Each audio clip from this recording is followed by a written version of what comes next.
Hi everyone, Oscar here. I thought today it would be a good idea to talk about concrete ways in which you can become an LGBTQIA+ ally.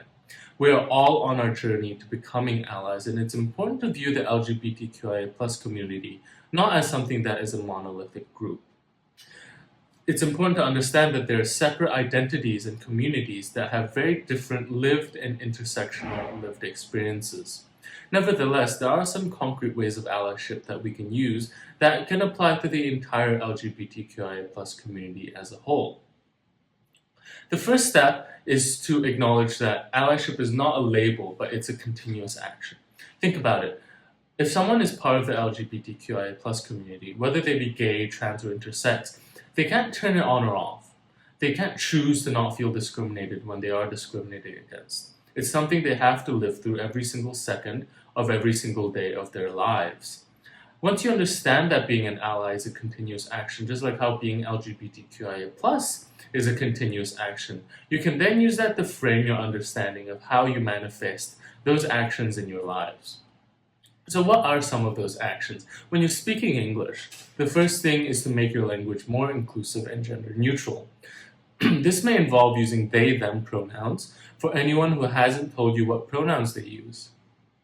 Just because someone may look stereotypically masculine or feminine, that doesn't mean that they're a man or woman or male or female. Do you also find yourself asking about someone's wife or husband or boyfriend, girlfriend?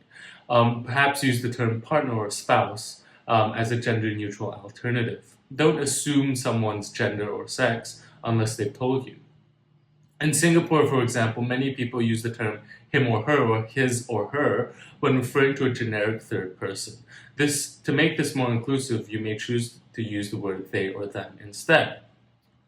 Another allyship action is to learn, listen, and understand. There are so many resources out there created by LGBTQIA+ folk that talk about their lives and their experiences.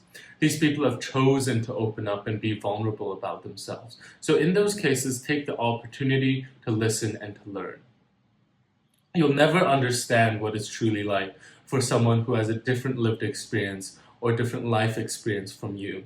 So the best way to learn is to listen to and affirm those voices. Some helpful resources including the book Supporting Trans People of Color by Sabah Chowdhury, Gender Troubles by Judith Butler, and On Intersectionality by Kimberly Crenshaw. I understand that some people might think, oh, it doesn't apply to me. So then what's the point of learning about it? But I can guarantee you that even if you aren't LGBTQIA+, there's someone you know and someone you care about that is. So once you begin the learning process of other people's lived experiences, then you can call out ignorant, harmful, or uninformed comments about LGBTQIA+ people. So that's how you can start being an ally today.